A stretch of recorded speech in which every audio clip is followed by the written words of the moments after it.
শীতকাল মানেই ঘরে ঘরে ফুলকপি, বাঁধাকপি আর নানান শাকসবজি। চারিদিকে যেন শাকসবজির সমাহার একসাথে। তো এই সময় তো ফুলকপি প্রায় সস্তায় পাওয়া যায়, 10 টাকা করে পিস বলতেই পারি। তো সেই কারণেই আজ একটা ফুলকপির রেসিপি তোমাদের সাথে শেয়ার করব। তো প্রথমেই আমি এখানে ফুলকপিগুলোকে একটু বড় বড় সাইজের করে কেটে নিয়েছি।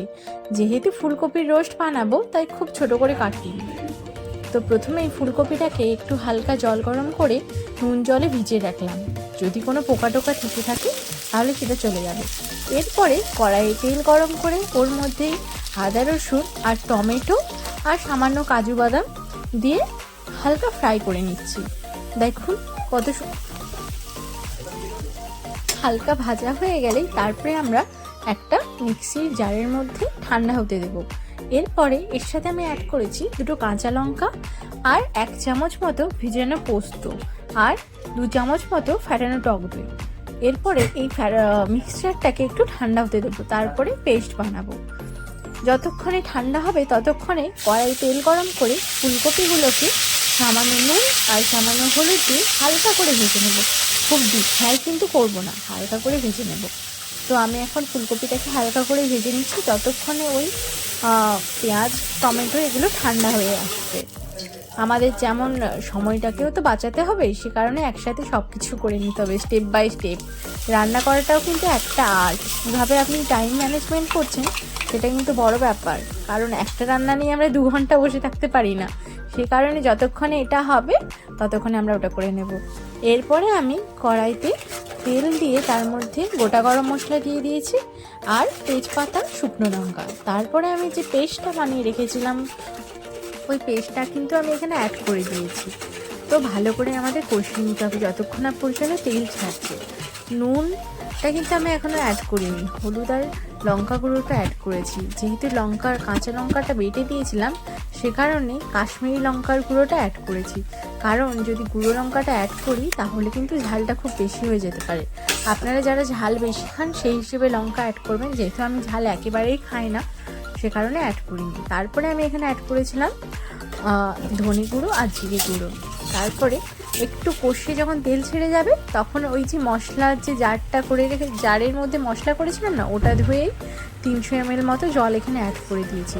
জল অ্যাড করে যখন জলটা ফুটে যাবে তখনই আমরা এখানে অ্যাড করব ভেজে রাখা ফুলকপিগুলোকে।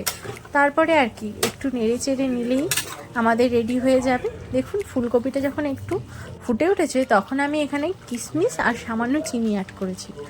এরপরে আমি এখানে একটা গোটা কাঁচা লঙ্কাকে অ্যাড করেছি। কাঁচা লঙ্কাটা এই স্টেজে দিলে একটা আলাদাই গন্ধ আসে, সেটা আমার খুব ভালো লাগে। তারপরে এখানে আমি গরম মশলা দিয়ে দিয়েছি। গরম মশলাটা অপশনাল, আপনারা দেবেন, টেস্টের জন্য খুব ভালো হয়।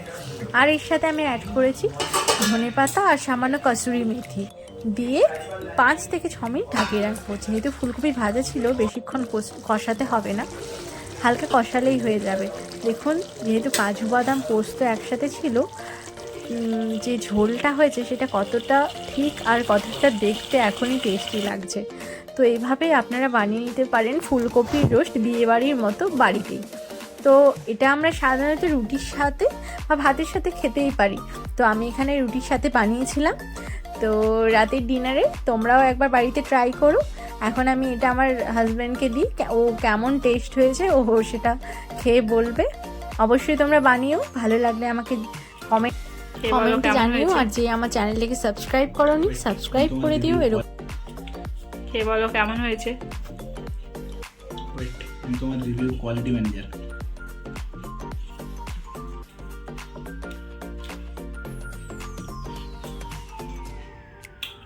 বলো হেভি টেস্ট। ভালো হয়েছে সত্যি তো বলছো? এটা ঝালটা ঠিকঠাকই আছে, মিষ্টি আছে একটু। ঝাল ঠিক আছে আর মিষ্টি হয়েছে, মানে বলো ব্যালেন্স আছে ঠিক করে। কাজু বাদামের প্রপার টেস্ট পাচ্ছি। একটা বাইট নিয়েই টেস্টটা বলা হয়, এতগুলো করে করে সবটাই খেয়ে নেবে তুমি তারপরে নাকি? আরে আমিও আছি, আমার জন্য রাখো। প্রপার আছে, গরম মশলা ঠিকঠাক আছে। আরে তোমাকে এরকম বলতে বলছো মাস্টার শেফের মতো। Thank you so much. তুমি যদি খেতে যাও খেতে বলো। আমি বলবো জাস্ট ওয়াও। মজা।